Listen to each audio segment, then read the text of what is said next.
Tēnā koutou katoa. I'm just going to launch sort of right into it because I'm a bit worried about time, but it's a daunting pleasure to be following Roshan. That was mind-boggling in the connections drawn there, which is true of all the talks we've heard this morning from Brian, from Tony, from Zoe, and from Ngāti Kara at the beginning. So, as I say, it's a daunting pleasure to go next. Hopefully what I'm going to talk about is going to resonate with some of what you've already heard, and hopefully it's not going to be contradicted too much by what you've already heard. My assigned topic is the treaty in imperial context, and it was rather foolish of me to agree to take it on. Thinking what to say has reminded me of the 2 years of my PhD that I lost trying to make sense of the 18th and 19th century histories of, to name a few, India, Ceylon, North America, Australia, the Atlantic and Caribbean colonies, the Gold Coast, Sierra Leone, the Gambia, Cape Colony and the Ionian Islands. But clearly I didn't look far enough afield or hard enough, as Roshan has shown. In half an hour, it's impossible to give an adequate description of what I learned, and in any event, I'm not sure I could recapture the understanding I once had. Rather, I thought I'd endeavour to explain why the topic of original British understandings of the Treaty of Waitangi can't be divorced from the ideas and forces that were shaping Britain and its empire in 1840, and particularly the treatment of Indigenous peoples in other parts of the globe, the empire. That's not to say that the context of empire alone is sufficient to explain the treaty's meaning, even to its British authors in 1840, in particular as to the implications of British sovereignty for Māori society and property. But imperial practice does illuminate what was understood by the treaty. So my potted summary of imperial practice in the decades before 1840 is that Britain accommodated Indigenous systems of government and law under British sovereignty. And that practice is to be seen, for example, in British North America under the Covenant chain, which respected tribal autonomy, which was adopted in the 17th century and continued in the colony of Upper Canada into the 19th century. It's seen in the West African treaties ceding sovereignty to Britain, which continued to recognise tribal authority and custom. A Gambian treaty of 1827 even acknowledged a continuing entitlement to go to war.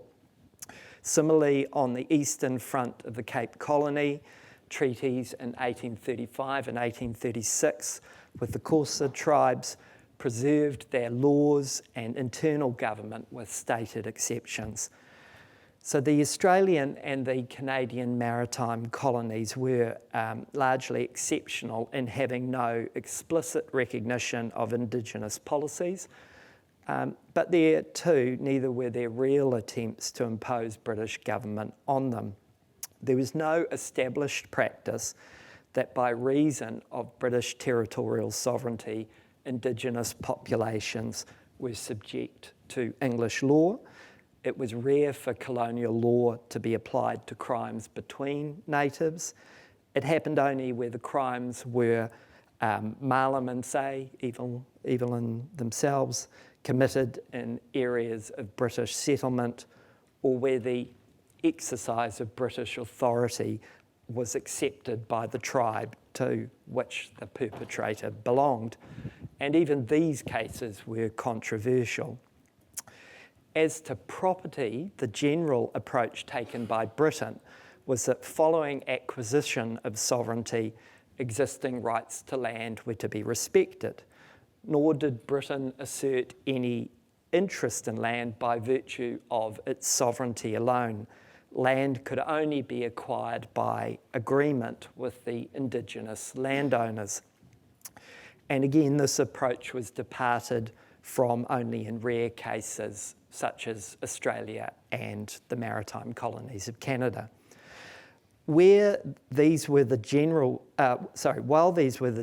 practices in regards to recognition of Indigenous systems of government and property, they seem to have arisen more out of cultural habit than any thought-out philosophy of empire, perhaps reflecting a history of pluralism within Britain itself.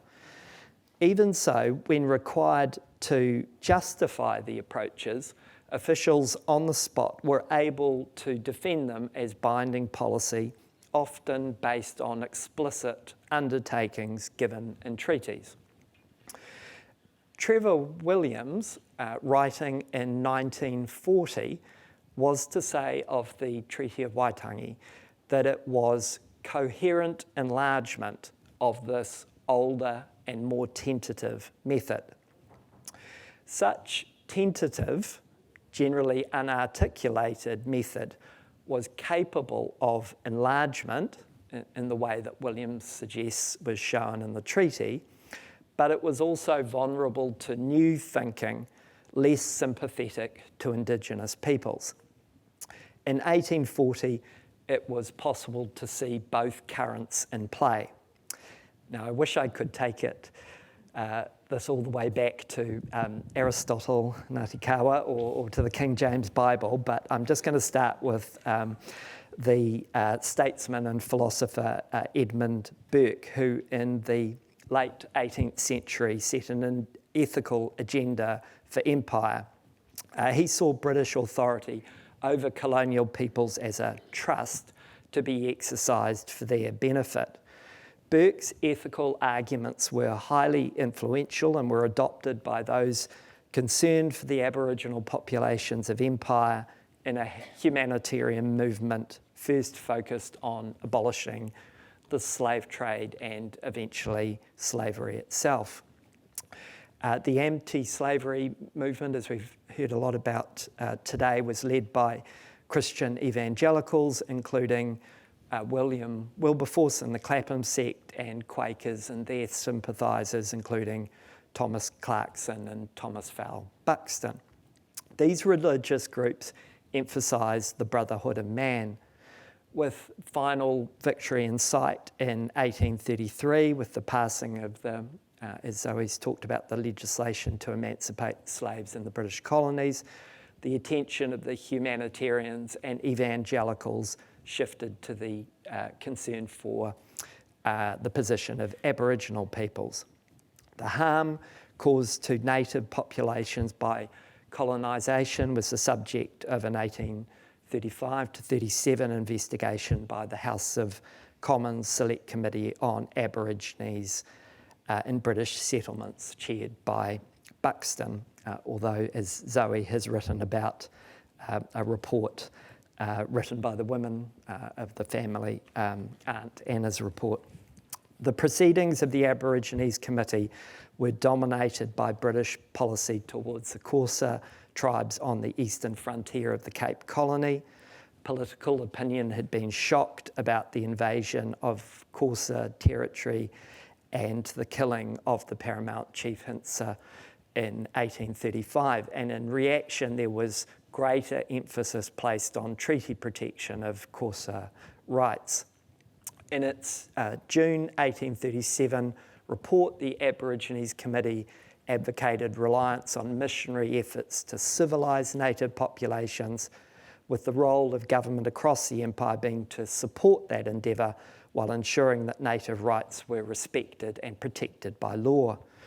The example of Indian self-government provided by the Credit River Mississauga Reserve, established in 1826, only 18 miles from the city of Toronto, was seen as a model for Aboriginal advancement.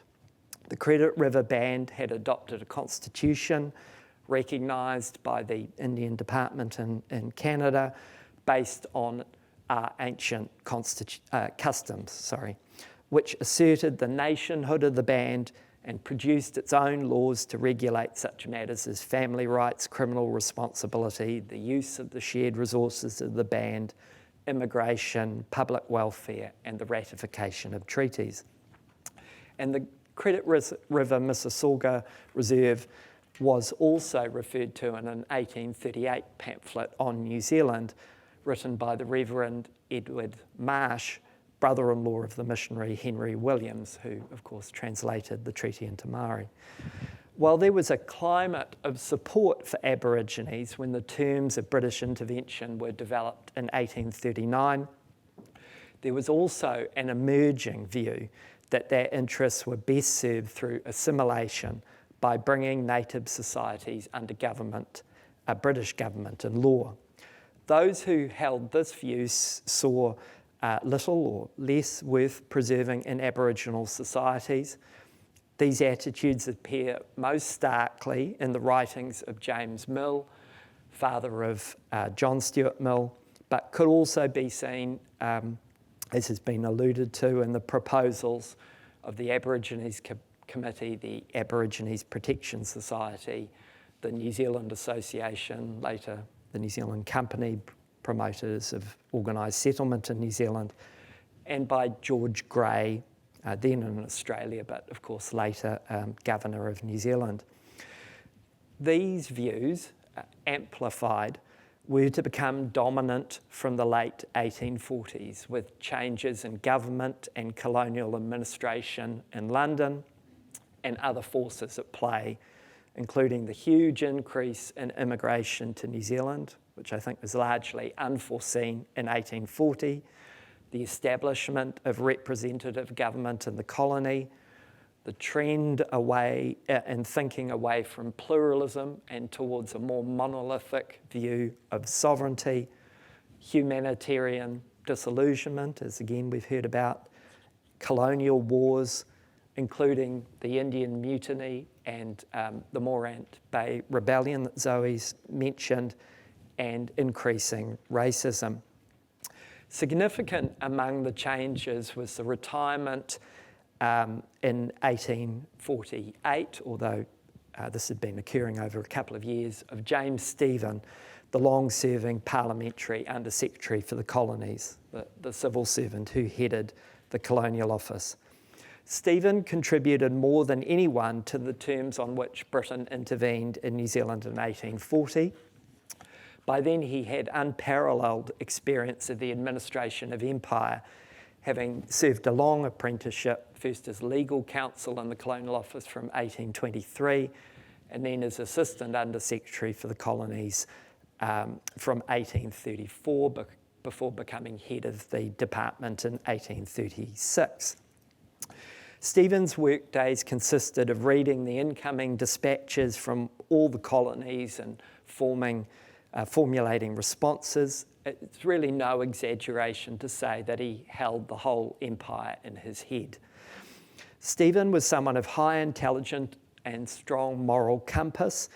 His father had been a leading light in the anti-slavery movement, and when Stephen's mother had died when he was young, his father remarried William Wilberforce's sister, who effectively became the younger Stephen's mother. He grew up among a close group of evangelical Christians who became known as the Clapham sect after the area of London in which a number of them lived. And that's where they met to organise against slavery. James Stephen later described himself as the youth who listened while seeming to read his book as the adults discussed strategies to achieve abolition. And I think, in fact, it was in the home of Henry Thornton in a library that had been designed by William Pitt. Another youth of the group was Charles Grant, later Lord Glenelg, who as Secretary of State for the Colonies in the late 1830s was the politician who, with Stephen, set the direction of British policy towards New Zealand in 1839. Stephen married the daughter of another leading member of the group, John Venn, the rector of Clapham, which made him the brother-in-law of Henry Venn, the secretary of the Church Missionary Society, on whose committee Stephen served for many years. It said that he joined the Colonial Office to help in ending slavery, and until Zoe corrects me on this, I think he drafted the legislation to end slavery in 1833, slavery in empire. Although someone of strong moral conviction, Stephen was not overbearing, and he very much disliked dogma. A close colleague said of him that he was shy beyond all the shyness you could imagine in anyone whose soul has not been pre-existent in a wild duck. This shyness, I think, meant that he preferred solitary work. He described his daily routine as write, read, write, or rather dictate all day and weary eyes in the evening. He found it impossible to delegate work. His wise judgment, exceptional memory, and ability to immediately dictate lucid advice and draft replies to the incoming correspondence meant that successive secretaries of state usually followed his recommendations. In his time as Under-Secretary for the Colonies, Stephen supported black representation in the West Indies legislatures, and he championed the appointment of one West Indian, William Ferguson, as the governor of Sierra Leone in 1842, the first mixed-race governor in the British Empire. He was deeply concerned about the indigenous populations of empire, believing strongly that they possessed political and property rights that could only be modified by their agreement. He had a profound fear of the damage caused to native societies by being brought prematurely into contact with Europeans or even Christianized ex-slave populations. Although he believed in the benefits of Christianity and Western civilization in the long haul, he didn't accept that Europeans had a right or a duty to impose their culture on unwilling native populations. He was in fact sceptical about the role of government in civilising Indigenous peoples. While government might play a part through measures such as anti-slavery treaties and encouragement of commerce, Stephen preferred to leave the work of cultural adaptation to missionaries, and ideally native missionaries.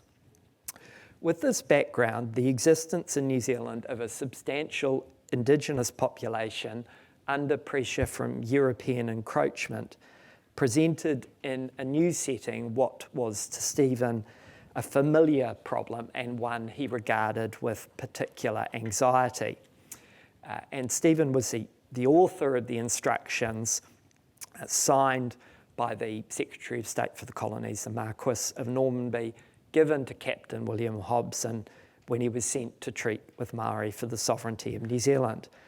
As such, he was the official who accomplished the coherent enlargement of the older, more tentative method of native policy in empire. The treaty faithfully follows Normanby's instructions. There's nothing in the instructions, or indeed in the terms of the treaty, that's inconsistent with the instructions. And indeed, some of the language used in the treaty is directly taken from the instructions. That's despite the fact that Hobson was given a relatively free hand in drawing up the treaty. The only things he was told were bottom lines were that he had to negotiate for sovereignty and for a crown monopoly on the purchase of Māori land. He wasn't given a draft treaty in London, and although there are similarities with the language used in other treaties, for example in Upper Canada and in West Africa and in Aden, it seems he wasn't given a precedent to copy. He was instead told to take advice from Governor George Gipps in Sydney, to whom he was to be initially subordinate, and the missionaries and the respectable British settlers, if he could find any, in the Bay of Islands. And negotiation with Māori about the terms of a treaty was also expected. What this shows is that there was no imperial template for the treaty or overarching dogma about the details of the arrangements to be concluded between the Crown and the chiefs and tribes. As a result, the Treaty of Waitangi, while a product of imperial policy and a moment of humanitarian ascendancy in London, was unmistakably shaped by New Zealand circumstances.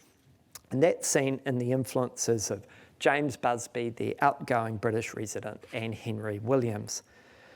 Hobson entrusted the drafting of the English text to Busby and its translation into Māori to Williams. Busby's major contributions were addition to the English draft of the guarantee of full, exclusive and undisturbed possession of lands, estates, forests, fisheries and other properties in Article 2, and the inclusion in the treaty as contracting parties, not only the Confederation of United Tribes, but also the independent chiefs who hadn't signed the Declaration of Independence, 1835. Busby had always maintained that no treaty arrangement could be concluded with Māori that did not protect their land rights. And in February 1840, that was clearly an imperative for Māori, as well as for the missionaries and the Colonial Office, who were alarmed by the escalation of purchases by European land sharks, perhaps with capital from emancipation. Busby repeatedly later said that Article 2 had confirmed title to land in the fullest sense which language could convey, which is a similar verdict to one given by a US Senate Committee on Foreign Relations in 1877 when inquiring into the land claims of William Webster, an American. The way in which Busby's English draft of the treaty dealt separately with the Confederated chiefs and the independent chiefs, I think indicates that the sovereignty ceded in the treaty was the powers obtained by the Confederation under the Declaration of Independence, and which the independent chiefs also joined in ceding in the treaty. In both the Declaration and the Māori text of the treaty, the powers ceded, first to the Confederation and then to the British Crown, were rendered as kāwanatanga. In the English text of the Declaration, those powers were identified as being the functions of government necessary for the dispensation of justice, the preservation of peace and good order, and the regulation of trade. Beyond these objects, the powers of Confederation did not affect tribal authority or independence. And I would argue that the same is true of kāwanatanga sovereignty ceded in the treaty. Henry Williams's translation of sovereignty as kāwanatanga in Article 1 and his translation of Article 2 as guaranteeing te tino rangatiratanga in Article 2 puts beyond doubt that the authority over Māori obtained by the Crown under the treaty was for limited purposes and didn't affect Māori social organisation and custom. Busby, who in the presence of Hobson vetted Henry Williams's translation on the morning of 5 February 1840, was alive to the meaning of rangatiratanga. Indeed, only a few months after the treaty was signed, he told the Legislative Council of New South Wales, when making a speech against Governor Gipps's New Zealand land claims legislation, that rangatiratanga was the closest Māori equivalent for the English word independence.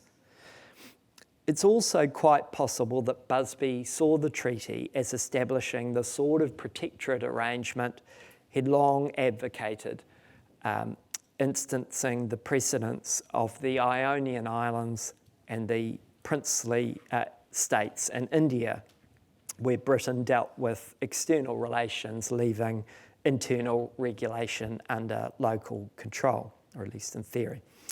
While the form of the English text of the treaty owes more to William Hobson than anyone else, paradoxically, his contribution to its terms was less than that of Stephen and Busby. And that's not because Hobson didn't have his own views, but he knew what the Colonial Office expected of him, and he faithfully carried out those instructions, despite what it might have been his personal inclinations. So privately, he supported colonisation and believed that British rule, supported by military strength, was beneficial for Indigenous peoples, which wasn't a view shared by the Colonial Office. Hobson is, however, responsible for describing the monopoly right to purchase Māori land that he'd been directed to obtain in the treaty as the exclusive right of preemption. The Colonial Office did not use this term prior to 1840.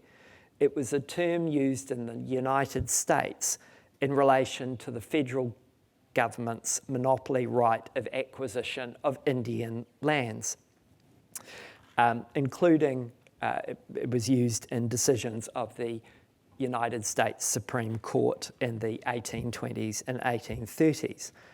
Hobson seems to have picked up this use of the exclusive right of preemption from a pamphlet about New Zealand published in London in 1839, only a matter of weeks before he left on his mission to New Zealand. The pamphlet was written by the Reverend John Dunmore Lang, a Presbyterian minister in Sydney and the proprietor of the colonist newspaper there. In the pamphlet, Lang argued that Cook's discovery of New Zealand gave Britain, as against other European nations, the right to colonise the country. This right to colonise, said Lang, was no more than the right of preemption, or in other words, of treating exclusively with the natives for their land, as he said and described as coming from the American case law. Hobson's use of the term preemption, although ordinarily understood to be a more limited right of first refusal, does not seem to have caused any confusion. The Colonial Office and other contemporaries understood that its use in Article 2 achieved the monopoly right of purchase required by Normanby's instructions. But the invocation of the United States Supreme Court decisions as consistent with English law was to cause real trouble when they were applied to questions about the nature and extent of Māori property and land, beginning a few months after the treaty was signed, both in London and in Sydney. In London, the New Zealand Company latched onto the American cases in arguing first, in 1840, that the Colonial Office had erred in treating with Māori for sovereignty instead of asserting sovereignty by reason of Cook's discovery, and second, from 1842, in arguing that the Crown owned all unoccupied and uncultivated lands in New Zealand and could make grants of them to the company. And now this is the origins of the wastelands debate that came to cast a long shadow over New Zealand history. In Sydney in 1840, Governor Gipps independently drew on the US cases to justify his New Zealand land claims legislation, which squashed the pre-treaty purchases from Māori. Both the company and Gipps took from the American cases that in addition to the right of preemption, Britain had obtained with sovereignty ownership of all land in New Zealand, burdened only by a Māori right of occupancy in respect of lands they lived on or were cultivating.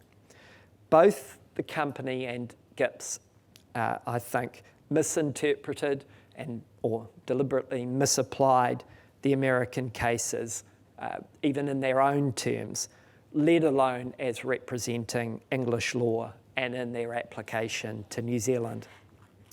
The applicability of the American cases was strongly refuted at the time by the Colonial Office in London, by Busby in the Legislative Council debate on the New Zealand land claims legislation in Sydney, and by newspapers in New Zealand and Sydney, notably, in fact, Lang's The Colonist newspaper, which gave extensive coverage to the Legislative Council debate and commentary on it. In fact, one of the people who wrote a number of articles that appeared in The Colonist on this topic under the pseudonym The Scottish Highlander was Samuel MacDonald Martin, who was mentioned today, who ended up in British Guyana. Also, the use of the American cases was very strongly opposed by British parliamentarians in debates about New Zealand in June and July of 1845, including 3 nights of debates in the House of Commons. However, by the end of the 1840s, the company and Gipps's arguments were in the ascendancy and had started to become entrenched in New Zealand law and political thought. They came to eclipse the original British understandings of the treaty. Am I going okay? So what were those understandings in relation to Māori property and government, those original understandings? Continuing first with property, the Colonial Office consistently treated Māori as full owners of their lands according to custom. There are many references in the pre-1840 Colonial Office and parliamentary records to Māori having property in the soil, including in respect of land that was not occupied and cultivated. No one, not even the New Zealand Association, suggested otherwise. Normanby's instructions to Hobson referred to Māori titled to the soil as indisputable and envisaged that any government purchases would be confined to unused lands that were surplus to Māori needs. Accordingly, when the treaty was received in London, no eyebrows were raised about the guarantee of full, exclusive and undisturbed possession of lands, estates, forests, fisheries and other properties, or to the reference to Māori as proprietors and the preemption clause. Consistently, given the terms of Article 2 and the way in which the treaty was explained to Māori as being for their protection against unscrupulous Europeans, little needed to be said at the treaty signings beyond the assurance that Māori were to be secured in their lands. None of the British participants at the treaty signings questioned full Māori ownership of land, and implicit in the discussions about preemption was the acceptance that in the absence of the Crown obtaining this monopoly right, Māori could alienate land to whomever they chose. It was only when, after the treaty, it began to be suggested by the New Zealand Company, invoking, as I've said, the American case law, that Māori were not full owners but had mere rights of occupancy to the land they were living on and cultivating, that it became necessary for the Colonial Office to spell out its position about the property rights confirmed and guaranteed by the treaty.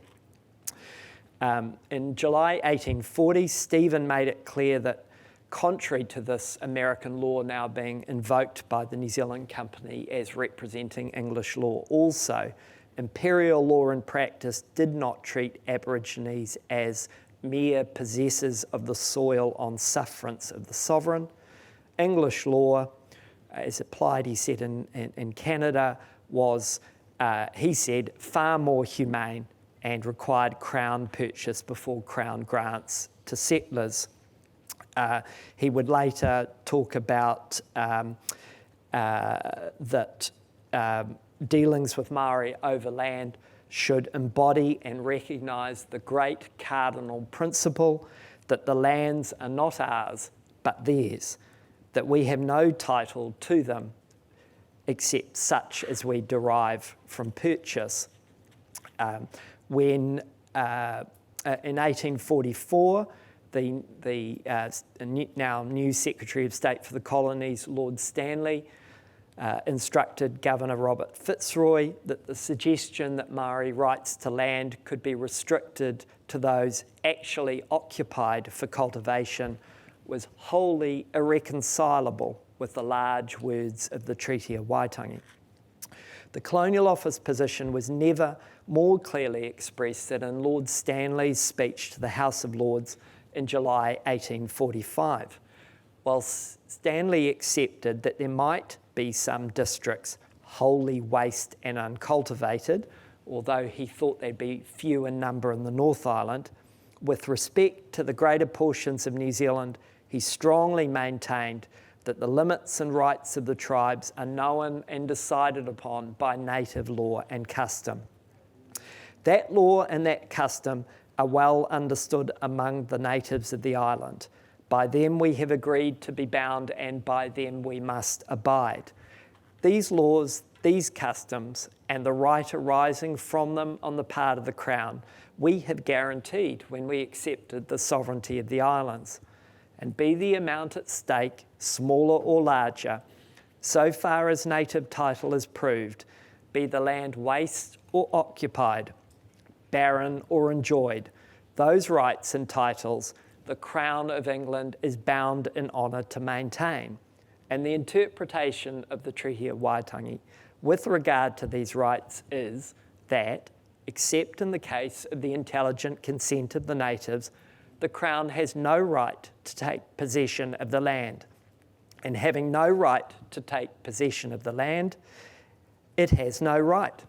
And so long as I am Minister of the Crown, I shall not advise it to exercise the power of making over to another party that which it does not itself possess. Yeah, they don't make speeches like that anymore. I need to wrap it up. Yeah. So just in relation to government, finally, there are many clear statements of the fact that the treaty was understood to leave undisturbed intra-tribal government, except in the matters of law and order for which sovereignty had been ceded. For example, the soon-to-be Colonial Secretary Felton Matthew said that Māori had thrown themselves on the protection of the Queen, but nevertheless retained full power over their own people, remaining perfectly independent. And there are many statements by the Colonial Office in the years after 1840 as to how it was, in Stephen's words, legal pedantry to consider that subjection to British sovereignty and subjection to English law were convertible terms. He said that in matters purely between themselves, Māori should be free to live under their own law, as was the case, he said, in Ceylon, India, and Canada. Such statements underscore the imperial context in which the treaty must be viewed. Contrary to the criticisms made of the Māori translation, Kāwanatanga and Rangatiratanga beautifully capture the then imperial practice of accommodating Indigenous systems of government and law under British sovereignty.